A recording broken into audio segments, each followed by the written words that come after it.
অনেকে বলে সময় সব বদলে দেয়, কিন্তু সত্যি বলতে সময় কিছুই বদলায় না।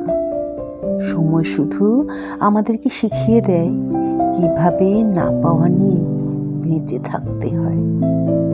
মানুষ ভাবে আগামীকাল তার জন্য সুখ বয়ে আনবে, কিন্তু সেই আগামীকাল এসে দাঁড়ায় আজকের মতোই, অপেক্ষা, হতাশা আর না পাওয়ার হিসেব নিয়ে।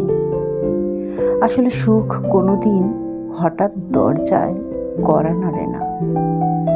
সুখ মানে আজকের কষ্টকে গ্রহণ করা, আজকের অপ্রাপ্তিকে নিজের মেনে নেয়া। যা নেই তার অপেক্ষায় জীবন কাটানো মানে নিজেকে প্রত্যেক দিন একটু একটু করে শূন্য করে ফেলা। আর যেদিন মানুষ এই শূন্যতাকে আপন করে নেয়, সেদিনই সে বুঝতে পারে সুদিন বলে কিছু নেই, কেবল মানিয়ে নেওয়ার দিন আছে।